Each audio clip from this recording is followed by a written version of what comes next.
So வந்திருக்க எல்லாருக்கும் ரொம்ப நன்றி. ஃபஸ்ட்டு ஃபில்மை பற்றி ஃபில்மில் ஆக்சுவலாக ஃபில்முக்கு ரொம்ப ரொம்ப சின்சியராக ஜென்யூனாக கான்ட்ரிபியூட் பண்ண நிறைய பேர் வந்து மேடையில் இருக்க முடியல. எல்லாருமே அங்கே இருக்காங்க. எனக்கு இந்த நின்றுட்டுருக்க நேரம் முழுக்க நான் அவங்கள தான் யோசிச்சுட்டே இருந்தேன். சுந்தரண்ணாவாக இருக்கட்டும், ஜெயபெருமாள் அண்ணா, ஜெயசுராஜ் அண்ணா, நிறைய பேர் ரொம்ப செகண்டரி கேரக்டர்ஸாக மாதவி இருக்காங்க. எல்லாருமே ரொம்ப ரொம்ப ரொம்ப ரொம்ப அன்பரசி, ரொம்ப முக்கியமான ஒர்க்கு எனக்காக அவ்வளோ ஒர்க் பண்ணி கொடுத்துருக்காங்க. எல்லாரையும் நேம் பண்ண முடியல. But I have highest respect and love towards each and every one of you. So ரொம்ப நன்றி. இங்கே அதே மாதிரி சினிமோட்டோகிராஃபி ரூபேஷ் அவரோட அசோசியேட்ஸ் எல்லாம் இருக்காங்க. ரூபேஷ் இங்கே வர முடியல, கல்கட்டாவில் இருக்கான். அவங்க எல்லாருக்கும் நன்றி. ஃபஸ்ட்டு நான் ஃபில்மை பற்றி அது நிறைய இன்டர்வியூஸில் பேசியிருக்கேன். பட் எனக்கு இப்போது ஃபஸ்ட்டு நம்ம சீஃப் கெஸ்ட் அவங்கள தேங்க் பண்ணுறது தான் ரொம்ப இம்பார்ட்டன்ட் நான் நினைக்கிறேன். ஏன்னா இது ரொம்ப ஒரு சின்ன ஒரு சென்சிபிளான ஃபில்மு. இதை வந்து ப்ரிவியூக்கு ரஞ்சித் கூப்பிட்ட உடனே வெற்றி சாராக இருக்கட்டும், அமீர் சாராக இருக்கட்டும், again Lingusamy sir and Mysskin sir இவங்க வந்தது பார்த்துட்டு அதோடு மட்டும் இல்லாமல் இங்கே இன்னைக்கு ட்ரெய்லர் ஈவெண்ட்டுக்கு வந்திருக்கிறது அப்படிங்கிறது ரொம்ப பெரிய அவங்களோட இட் ஷோஸ் தேர் கேரக்டர் அப்படி தான் நான் நினைக்கிறேன். ஏன்னா இந்த 4 பேருமே வந்து ஆக்சுவலாக லிங்குசாமி சார் வந்து ரஞ்சித் விபி சார் கிட்ட சேரதுக்கு முன்னாடி அவர்கிட்ட தான் சேரணும் அப்படின்னு பயங்கரமாக ட்ரை பண்ணிட்டு இருந்து வெங்கட்பிரபு சார்கிட்ட கேட்டதே வந்து லிங்குசாமி சார்கிட்ட நான் அசஸ் பண்ணோம் அப்படின்ற மாதிரி தான் ஃபஸ்ட்டு போய் கேட்டிருந்தான் காலேஜ் முடித்த டைமில். ஒவ்வொருத்தவங்களுக்கும் அவ்வளோ கிட்டத்தட்ட தமிழ் சினிமாவை ஒவ்வொருத்தவங்க அவங்க ஓன் வேல ரீடிஃபைன் பண்ணவங்க இவங்க எல்லாருமே. அமீர் சாரோட பருத்தி வீரன் அவ்வளோ அதை டிஸ்கிரைபே பண்ண முடியாது. கிட்டத்தட்ட ஒரு மிராக்கிள் தான் அந்த ஃபில்மு. அதே மாதிரி வெற்றி சாரோட பொல்லாதவன் பார்த்தப்ப எனக்கு ஃபஸ்ட் டைம் தமிழ் ஃபில்மில் எனக்கு இப்போ கப்போலாவோட காட்ஃபாதரில் வந்து கிட்டத்தட்ட ஒரு 15 கேரக்டர்ஸ் நம்ம பிக் பண்ணி ஒவ்வொரு கேரக்டர்ஸை பற்றியுமே ஒரு படமே பண்ண முடியும். அதே மாதிரி வந்து பொல்லாதவனில் பார்த்தோம்னா ஃபஸ்ட் டைம் அவ்வளோ டிஃபைன்டாக அத்தனை கேரக்டர்ஸை வச்சு ஒரு ஸ்க்ரீன் பிளே வந்து பார்க்க முடிஞ்சுது. அதுக்கப்புறம் ஆடுகளம் பார்த்தோம்னா ஆடுகளம் நான் கிட்டத்தட்ட அது ஒரு லைப்ரரி மாதிரி நிறைய டைம் நான் ரீவிசிட் பண்ணுற ஒரு ஃபில்ம். அவர் மிஷ்கின் சாரோட அவரோட ஒர்க் இருக்கட்டும். அகெயின் மிஷ்கின் சார் இப்போ இல்லை, பட் ரீசெண்டாக பார்த்தாலும் மார்டின் மேக்டோனா அப்படின்னு ஒரு ஃபில்ம் மேக்கர், அவர் வந்து அந்த 3 பில்போர்ட்ஸ் அவுட்சைட் எபிங்ஸ் மிசோரின்னு ஒரு படம் பண்ணிருக்காரு. நான் அது பார்த்ததுலேருந்தே ஒரு அமெரிக்காலேருந்து இப்படி ஒரு வாய்ஸோட ஒரு ஃபில்ம் மேக்கர் இருக்கானா அப்படின்னு அவர் நிறைய ஃபாலோ பண்ண ஆரம்பித்தேன். அவரை பற்றி ரீசெண்டாக ஒரு இன்டர்வியூவில் அவர் வந்து பேச ஆரம்பிக்கிறாங்க. ஒவ்வொருத்தவங்களும் அவ்வளோ ஃபைனாக அவங்க கிராஃப்ட் மேலே அப்படி ஒரு பேஷனட்டாக இருக்கவங்க இங்கே வந்திருக்கிறது அப்படிங்கிறது ரொம்ப மகிழ்ச்சி எனக்கு. ரொம்ப நன்றி சார் எல்லாருக்கும். So Balloon Pictures Arun Balaji அண்ணா அவர் வந்து சும்மா ஒரு 1.5 நிமிஷம் 2 நிமிஷம் தான் ஒரு ஐடியாவாக சொன்னேன் இந்த கதை. அதை கேட்ட உடனே நம்ம பண்ணலாம் அப்படிங்கிற மாதிரி சொல்லிட்டு இதை ஸ்டார்ட் பண்ணாங்க. அதே மாதிரி அவரோட ஃபேமிலி மெம்பர்ஸ் எல்லாரும் அவங்க ப்ரொடக்ஷனில் அவர் கூட இருந்தவங்க அவங்களுக்கு ரொம்ப நன்றி சொல்லிக்கிறேன். நந்தகுமார் சார் இல்லை, அவருமே இவ்வளோ நேரம் வந்து இந்த படத்துக்கு வந்து ஒரு சின்ன முகசுளிப்பு இல்லாமல் நிதானத்தோடு இந்த படத்தை இவ்வளோ தூரம் கொண்டு வந்து நிறுத்தியிருக்காங்க. அவங்க 2 பேருக்கும் என்னோட ரொம்ப மனமார்ந்த நன்றிகள். அடுத்தது வந்து நடிகர்கள் சோமனனா இருக்கட்டும், சஞ்சனா, பாரி, அபி, அசோக், ஈவன் மாறன் அண்ணன், ஜான்விஜ் அண்ணன் எல்லாருமே வந்து நிறைய பேர் இங்கே உட்காந்துட்ருக்காங்க. எனக்கு இவங்க எல்லாருக்குமே ஒரே ஒரு இது தான் நான் சொல்கிறது. எனக்கு ஃபஸ்ட் டைம் ஃபில்ம் பண்ணுறோம். நிறைய எனக்கு எடுக்கிறதுலையுமே நிறைய சேலஞ்சஸ் இருந்தது, நிறைய புரியாமல் இருந்தது, லிமிட்டேஷன் இருந்தது. அதே மாதிரி எனக்கு எங்கேயாவது ஒரு இடத்துல ஏதோ ஒரு வார்த்தை அவங்க தவறாக பேசினா கூட என்னால் அதை அக்செப்ட் பண்ணவே முடியல. திரும்ப ரீடேக் போயிட்டே இருந்தேன். யாருமே வந்து இவன் என்ன இப்படி பண்ணுறானே அப்படிங்கிற மாதிரி இருந்ததே கிடையாது. நான் என்ன கேட்டாலும் எப்படி பண்ணாலும் இப்போ ஆச்சரியமாகவும் இருக்குன்னு வச்சுக்கோங்களேன். எல்லா டைமும் அப்படியே பண்ணிகிட்டே இருந்தாங்க. ஜான்விஜனெல்லாம் ரொம்ப எனக்கு ரொம்ப பிரமிப்பாக இருக்கும். 11 மணிக்கு ஆரம்பித்து 12, 1, 2, 2:30, 2:45 தான் அந்த ஷார்ட்டை நான் ஓகே பண்ணுறேன். திரும்ப திரும்ப திரும்ப திரும்ப கிட்டத்தட்ட ஒரு 24-25 டேக் போகுது. அது எக்ஸாஸ்ட் ஆகிட்டாரு. எனக்குமே என்ன பண்ணுறதுனே புரியல. கடைசியாக வந்து ஓகே பண்ண டேக் வந்து பார்த்துட்டு ஓகே இது ஓகேவாடா அப்படின்ற மாதிரி போன ஒரு இது இருக்குல்ல, அவரோட லெவல் அவங்க எவ்வளோ ஒர்க் பண்ணியிருக்காங்க. அதே தான் சோமனனாக இருக்கட்டும். அதே மாதிரி கிட்டத்தட்ட எல்லா ஆக்டர்ஸ்க்குமே அந்த மாதிரி ஒரு சூழல் இருந்தது. சேம் டைம் 1-2 டேக்லையுமே ஃபைனாக பண்ணியிருந்தாங்க. அது ஓகே பண்ணுற ஒரு இதுவும் இருந்ததுன்னு வச்சுக்கோங்களேன். அவங்க எல்லாருக்குமே ரொம்ப நன்றி சொல்லிக்கிறேன். எல்லாரையும் நேம் பண்ண முடியல, ரொம்ப டைம் ஆகிடுச்சு, தவறாக எடுத்துக்காதீங்க. அண்ட் ரூபேஷ் கேமராமேன், கிஷோர் தான் வந்து ரூபேஷை அறிமுகப்படுத்தினார் எனக்கு. நட்சத்திரம் நகர்கிறது தங்கலானோட கேமராமேனு. ரூபேஷ் இப்போ இங்கே இல்லை, பட் இந்த ஃபிலிம் பண்ணிவிட்டு ரொம்ப டைம் ஆகிடுச்சு. ஐ மீன் ஒரு 1.5 இயர் டைமுக்கு முன்னாடி நம்ம shoot முடிச்சிருந்தோம்.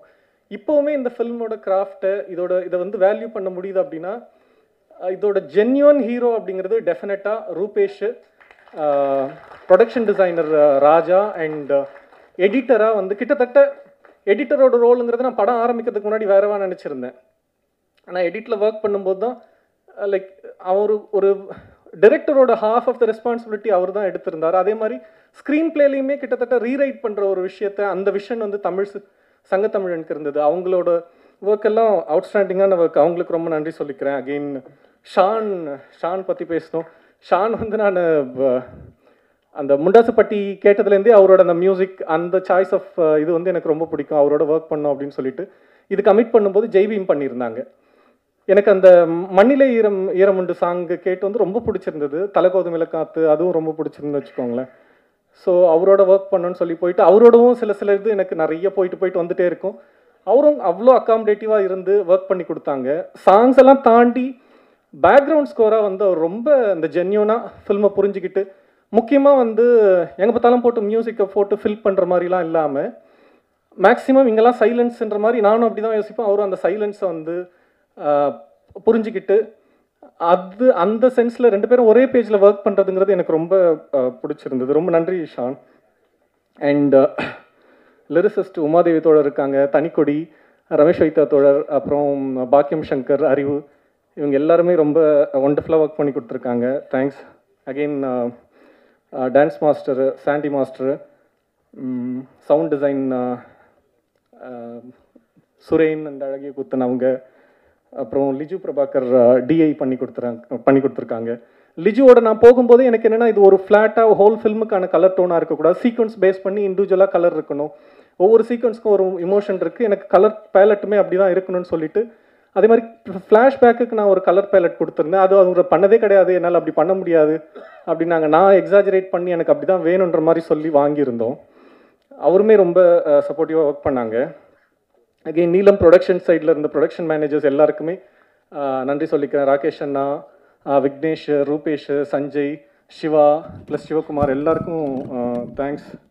And beetroot Sudheer and his team and PRO Guna அவரோட டீமுக்கு தேங்க்ஸ் சொல்லிக்கணும். ப்ளஸ் என்னோட ஏடிஸு அவங்களோட ஒர்க் அப்படிங்கிறது என்னோட கொஞ்சம் சிரமம் தான் ஒர்க் பண்ணுறது. ஆக்சுவலாக அவங்க ரொம்ப பொலைட்டாக, நான் ஹாஷாக கத்தி அப்படின்றது இல்லை, பட் ரொம்ப ஸ்பெசிஃபிக்காக ரொம்ப டிமாண்டிங்காக இருக்கும். அதை கரெக்டாக புரிஞ்சுட்டு ஒர்க் பண்ணி கொடுத்து இவ்வளோ லாங் டைமுக்கும், எஸ்பெஷலி தினேஷ், கோபிலாம் வந்து இவ்வளோ நேரம் இருந்து இந்த செகண்ட் வரலும் இந்த ஃபில்மை ஷோல்டர் பண்ணுறாங்க. அதே மாதிரி ஒவ்வொரு அசிஸ்டன்ட்ஸும், கோபி, சின்ன கோபியாக இருக்கட்டும், ரவியாக இருக்கட்டும், ஜெய் தோழராக இருக்கட்டும், வீரா ப்ளஸ் காசிம், பிரவீன் ப்ளஸ் ரமேஷ் வந்து என்னோட கபாலியில் கூட ஒர்க் பண்ணாங்க. நான் இந்த படத்துக்கு ஒர்க் பண்ணணும்னு சொல்லி ரெக்வஸ்ட் பண்ணி கூப்பிட்டுருந்தேன்.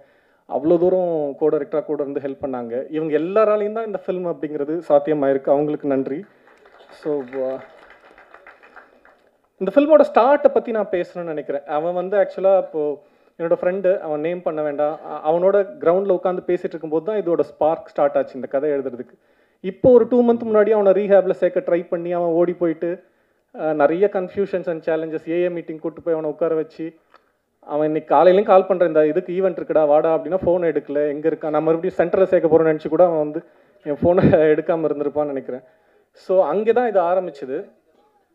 நிறைய ஆல்கஹாலிக் அனானிமஸ் மெம்பர்ஸ் அவங்க எல்லாரையும் மீட் பண்ணி அவங்களுக்கு நான் இந்த ஸ்டேஜில் தேங்க் பண்ணிக்கணும்னு நினைக்கிறேன். நம்ம ஒருத்தவங்க ஒரு ஃபெல்லோ ஹியூமன் கிட்ட சொல்லவே முடியாத எல்லா டார்க்கஸ்ட் சீக்ரெட்ஸையும் சேலஞ்சஸையும் என்னை நம்பி அவங்க ஓப்பன் அப் பண்ணாங்க. அதெல்லாம் சேர்ந்து தான் இந்த ஒரு ஒர்க். ஆக்சுவலாக என்னோட ஃபர்ஸ்ட் ஃபில்ம்னு நான் வந்து என்னோட அடுத்த படமாக தான் நான் நினைக்கிறேன். பிகாஸ் இந்த படத்துக்கு அவ்வளோ ரிசர்ச் மெட்டீரியல் அவ்வளோ பேர் ஓப்பனாகவே என்கிட்ட ஷேர் பண்ணியிருந்தாங்க. எனக்கு என்னோட அடுத்த ஃபில்ம் தான் வந்து ஒழுங்காக பண்ணணும், சின்சியராக இதை எப்படி எழுத போகிறோன்ற மாதிரி எனக்கு இப்போவே அதை பற்றி இது இருக்குது. இதுக்கு எனக்கு அவ்வளோ மெட்டீரியல், அவ்வளோ விஷயம் கிடச்சிது. அது ஜெயஸ்ராஜ் அண்ணா, சுந்தர் அண்ணா, அசோக் சார், கிரேஸ் ஃபவுண்டேஷன், நிறைய ரீஹேப் சென்டரில் இருக்கவங்களுக்கு எல்லாமே நன்றி சொல்லிக்கிறேன். ஸோ டிசைனர் சிவகுமார் அவருக்கும் தேங்க் பண்ணிக்கணும். அவரோட ஒர்க் தான் இப்போ ஃபிலிமுக்கான ஒரு இம்ப்ரெஷனை உருவாக்கியிருக்கு. Thanks to Siva. So family,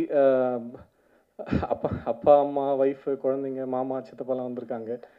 so இது ரொம்ப டஃப் ஆக்சுவலாக ஃபில்மேக்கராக இருக்கிறத விட வந்து ஃபில்மேக்கர் கூட வாழறதுங்கிறது இன்னும் ரொம்ப கஷ்டம் ஆக்சுவலாக. அதுவும் பெண்கள், அம்மா மனைவி, அவங்க வந்து என்ன சொசைட்டி வந்து வேறு மாதிரி எவ்ரி மந்த் அவங்கவுங்க பெரிய லெவலில் ஏர்ன் பண்ணுவாங்க, வீடு வாங்குவாங்க, சொத்து வாங்குவாங்க. பட் ஃபில்மேக்கரோட வேர்ல்டுங்கிறது வந்து நான் இன்றைக்கி இந்த மாதம் என்னெல்லாம் நாவல் படித்தேன், என்ன ஃபிலிம் பார்த்தேன், என்னோடய ஒர்க்கெல்லாம் விர்ச்சுவலாகவே இருக்கும். நம்ம எதுவுமே மெட்டீரியலாக யாரோடும் எதையும் பேசிக்க முடியாதுன்னு வச்சுக்கோங்களேன். பட் என்ன சரியாக புரிஞ்சுக்கிட்டு எனக்கு இவ்வளோ டைமும் வந்து சப்போர்ட் பண்ணுறது, அவங்களோட ப்ரெசன்ஸ், அவங்களால தான் வந்து நான் இன்னைக்கு இங்கே இருக்கிறது அப்படிங்கிறது வந்து அவங்களுக்கு நன்றி சொல்லிக்கிறேன். ஸோ அண்ட் முக்கியமாக வந்து என்னோட மென்டர் டாக்டர் தைசக்கு கேதா அண்ட் மை சோகா family, thanks to them. Plus friends Kandasamy, Saravanan, Vasanth, நிறைய பேர், மோகன் நுகுலா இருக்காங்க, குணா அண்ணா இருக்காங்க, எல்லாருக்கும் நன்றி. எனக்கு ஆக்சுவலாக இப்போ தான் தப்பாக எடுத்துக்காதீங்க, கொஞ்சம் இதெல்லாம் சொல்லி முடிச்சிடணும் அப்படின்னு பார்த்தேன் நான். இப்போ ஃபில்ம் மேக்கராக இவால்வ் ஆனது, அதுக்கான ஃபஸ்ட்டு கிராட்டிடியூட் அண்ட் தேங்க் பண்ணுறது அப்படிங்கிறது வந்து ரஞ்சித்தோட சேர்ந்தது. ரஞ்சித் டீமுக்கு தான் நான் இது பண்ணணும். ஏன்னா நான் அனிமேஷன் சைடில் ஒரு 7-8 வருஷம் இருந்துட்டு வரும்பொழுது சுத்தமாக எதை பற்றியுமே, எந்த ஒரு பொலிட்டிக்கலாகவும் சோஷியலை பற்றி எதுவுமே தெரியாதுன்னு வச்சுக்கோங்களேன். இங்கே வரும்போது பார்த்தோம்னா எல்லாமே மாஸ்டர்ஸ் தான் கிட்டத்தட்ட. அதியம் தோழர்லாம் நீங்கள் என்ன டாபிக் கொடுத்தாலும் வந்து நிறுத்தாமல் 3 days 4 days பேசிகிட்டே இருப்பார், எதை சொன்னாலும் பேசுவார். அவ்வளோ ஒரு ஆக்சுவலாக காலாக ஒர்க் பண்ணும்போது ஃபோனில் ஏதோ ஒரு டவுட்டு கேட்டு நான் ஃபோனை லவுட் ஸ்பீக்கரில் வச்சுட்டு போகிறேன், அது போயிட்டே இருக்கும். 3-4 hours அவர் இத்தனைக்கும் குண்டு ஒர்க் பண்ணிட்டு இருக்காரு. அவர் அவ்வளோ டைம் அவர் வந்து எக்ஸ்பிளைன் பண்ணிட்டு இருக்காரு. எதை பற்றி பேசினாலும் பேசிக்கிட்டே இருப்பாங்க. ஒரு பக்கம் அதியம் தோழர்னா சுரேஷ் அண்ணா இன்னொரு சைடு, எந்த பாலிடிக்ஸ் எதுவுமே தெரியாது அவருக்கு. ஆனால் ஃபில்மோட ஏஸ்தட்டிக் அதை பற்றி பேசுவாங்க. ஜெய் ஒரு பக்கம், அண்ட் ஜெனி, பார்த்தி, அந்த மாதிரி நிறைய அவங்க எல்லாரோட டிஸ்கஷனும் அவங்கள்ட்டேருந்து உள்வாங்கிக்கிட்டதோட தொடர்ச்சி தான் நான். அதுலேயுமே நிறைய பேர் நேம் பண்ண முடியல, ஃப்ராங்க்லின் இருக்கா, மோசஸ் எல்லாம் இருக்காங்க, எல்லாருக்குமே நன்றி சொல்லிக்கிறேன். ஸோ மகிழ்நன், சுரேஷ்னா, Parthi, Jeni, Raja, Velavan, Moses, Murali Charu, Kishore, art director Ramalingam, அவங்க எல்லாருமே அவங்களோட இருந்து நம்ம கற்றுக்கிட்டது, உள்வாங்கிக்கிட்டது தான். ஸோ ஃபைனலாக வந்து ஐ கெஸ் எல்லாமே சொல்லிட்டேன்னு நினைக்கிறேன். இப்போது முடிச்சிட்டுமா? ரஞ்சித் பற்றி பேசணும். ஆக்சுவலாக இதுதான் மோஸ்ட் இம்பார்ட்டண்ட்டு. ஏன்னா ரஞ்சித் இந்த ஃபில்ம் ஆக்சுவலாக ரஞ்சித் இல்லைனாலும் நடந்திருக்கும். ரஞ்சித்தோட நான் சேரனா கூட ஃபில்ம் மேக்கராவோ இல்லை அனிமேட்டரோ இல்லை அனிமேட்டட் சீரிஸ் பண்ணிட்டு ஏதோ ஒரு விஷயம் பண்ணிட்டு இருப்பேன்னு வச்சுக்கோங்களேன். ஆனால் ரஞ்சித் கிட்டேருந்து நான் கற்றுக்கிட்டது அப்படிங்கிறது வந்து பாட்டில் ராதா மாதிரி நான் அனிமேஷன் சைடில் நிறைய இன்டர்நேஷ்னல் ப்ராஜெக்ட்ஸ் அந்த மாதிரி பண்ணிட்டு இருந்த ஒருத்தவன். முழுக்க அந்த பிக்சார், டிஸ்னி அவங்களோட ஒர்க்ஸும் அதிகபட்சம் போனால் மியாசக்கியோட ஃபிலிம்ஸ் பார்க்குறது அப்படி தான் இருக்கும். முதல்ல நம்மோட மொழி பற்றி, நம்மோட மக்களை பற்றி, நம்ம வாழ்க்கையை பற்றி, அதோட சிக்னிஃபிகன்ஸஸை புரிஞ்சுக்கிற அந்த பார்வை வந்து எனக்கு 100% அதுதான் என்னோட பிக்கஸ்ட் குட் ஃபார்ச்சுனாக நான் நினைக்கிறேன். ரஞ்சித் கிட்டேருந்து புரிஞ்சுக்கிட்டது அதுதான் என்ன இந்த இடத்துக்கு நகர்த்திருக்கு. இல்லைன்னா நானும் வந்து பாட்டில் ராதா இங்கே என்னோட டீமில் ஒர்க் பண்ண நிறைய பேர் அவங்க ரிலேட்டிவ் ரீஹாப்லலாம் சேர்த்துருக்காங்க. இதை கதையாக பண்ணணுன்ற அந்த மனம் வந்து அது இங்கேருந்து தான் உருவாச்சு. அதுக்கு தான் நான் நன்றி சொல்லணும் அப்படின்னு நினைக்கிறேன். இன்னொன்று வந்து ஒரு டைரக்டர் ப்ரொடியூசர்கிட்ட பேசவே கூடாத தவிர்க்கிறது எல்லாமே வந்து நான் பேசியிருப்பேன். ஃபஸ்ட்டு டே வந்து ஷூட் ஆரம்பிக்கிறதுக்கு முன்னாடி நைட்டு ஃபோன் பண்ணியிருந்தான், இந்த மாதிரி காலைல வந்துடுறேன்டா அப்படின்ற மாதிரி. நான் சொன்னேன், தயவுசெய்து நீ வராத, எனக்கு வந்து ஏற்கனவே பதட்டமாக இருக்கும், நீ வந்தனா இதுக்கப்புறம் இன்னும் வந்து என்னால் அதை ஹேண்டிலே பண்ண முடியாது அப்படின்னு. அவன் 25 நாள் பொறுத்து தான் ஷூட்டுக்கே வந்தான். வந்துட்டு கொஞ்சம் டைம் இருந்துட்டு போயிட்டான்னு வச்சுக்கோங்களேன். அதுவாக இருக்கட்டும். அண்ட் சீன் எடுக்கும்போதே கூட ஒரு சீன் வந்து எனக்கு சுத்தமாக பிடிக்கவே இல்லை, இது ரொம்ப கேவலமாக இருக்குது, நான் ரீஷூட் பண்ணிக்கிறேன்டா அப்படின்ற மாதிரி சொன்னதுக்கப்புறம் தான் நம்ம எப்படி இப்படி ஒரு ப்ரொடியூசர்கிட்ட இந்த மாதிரி வார்த்தையில் நம்ம சொல்கிறோமே அப்படின்ட்டு எனக்கு இதாச்சு. இப்படி சொல்லியிருக்கூடாதுல்ல அப்படின்ற மாதிரி. அப்புறம் அவன் எடுத்துட்டு வான்ற மாதிரி பார்த்து நல்லா தாண்டா இருக்குது, அது விட்டுரு அடுத்ததுக்கு போடா அப்படின்ற மாதிரி சொல்லியிருந்தான். அடுத்து வந்து ஒரு சீன் எடுக்கிறேன், 6 பக்க சீன் அது. அது எப்படி எடுக்கிறதுன்னே புரியவே இல்ல. நைட் மறுபடியும் ஃபோன் பண்ணி, "ஏய் இவ்ளோ பெரிய பேஜா இருக்குடா, இது எப்புட்றா எடுப்ப?" அப்படின்ற மாரி சொல்லி கேட்டு, அதுக்கு அத பிரேக் பண்ணி எப்படி போணும் அப்படிங்கிற மாரி அவன் ஷேர் பண்ணது இருக்குன்னு வச்சுக்கோங்களேன். ஸோ இது எல்லாமே வந்து இந்த ஸ்பேஸ் வந்து ரஞ்சித் வந்து எனக்கு குடுத்ததுனால தான் இது வந்து என்னால நிகழ்த்த முடியுதுன்னு வச்சுக்கோங்களேன். அது எனக்கு மட்டும் இல்ல. என்ன மாரி எவ்ளோ பேர், எவ்ளோ லைஃப்ப வந்து எம்பவர் பண்ற விஷயம் ரஞ்சித் தொடர்ந்து பண்ணிட்டே இருக்கான். ரொம்ப மகிழ்ச்சி. நன்றி அதுக்கு. ஃபைனலா நான் அ ரஞ்சித் பத்தி எனக்கு எப்பவுமே புத்திசம்ல ஒரு அ எனக்கு பிடிச்ச பேசேஜ் ஒண்ணு இருக்கும். அதாவது ஷாக்யமுனி புத்தாவும் ஆனந்தாவும் வந்து அவங்களோட டைம்ல நடந்து போயிட்டு இருப்பாங்க. ஒரு வில்லேஜ கிராஸ் பண்ணுவாங்க. அப்போ வந்து ஆனந்தா வந்து அந்த வில்லேஜ்ல குழந்தைங்க விளையாடிட்டு இருப்பாங்க. பயங்கர ஹாப்பியா சிரிச்சு சேர்ஃபுல்லா விளையாடிட்டு இருப்பாங்க. அப்போ வந்து ஆனந்தா வந்து புத்தாட்ட கேட்பாரு.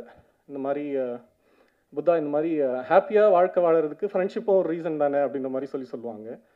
புத்தா அத கேட்டுட்டு வந்து ஆனந்தாட்ட சொல்லுவாங்க, "இல்ல ஆனந்தா நீ சொல்றது தப்பு. ஃப்ரெண்ட்ஷிப்பும் ஒரு ரீசன் கிடையாது. ஃப்ரெண்ட்ஷிப் தான் எல்லாமே. Friendship is the primary reason for happiness and joyful life" அப்படின்ற மாரி சொல்லுவாங்க. ஸோ என்னோட லைஃப்ல நான் நான் ஆக்சுவலாக காலேஜ் படிக்கும்போது 4 வருஷமும் பழனிக்கு பாத யாத்திரை போயிட்டு பட்டைக்கிட்டலாம் போட்டு சுற்றிட்டு இருந்த ஒரு ஆள் தான் வச்சுக்கோங்களேன். மாமா வேற இருக்கார், அவர் தான் குருசாமி. ஸோ லைஃப் வந்து இப்போ பார்க்குறோன்னா நமக்கு சுத்தமாக அந்த ஏரியாவுக்கும் நமக்கு சம்மந்தமே இல்லாத மாதிரி ஒரு இதாகிடுச்சு. ஸோ இந்த பாசிட்டிவ் வே, பாசிட்டிவான ஒரு இடத்துக்கு லைஃப் அப்படி நகர்ந்திருக்கு அப்படிங்கிறது வந்து அந்தளவுக்கு என்னோட லைஃப்குள்ளே வேல்யூ க்ரியேட் பண்ணியிருக்கான்.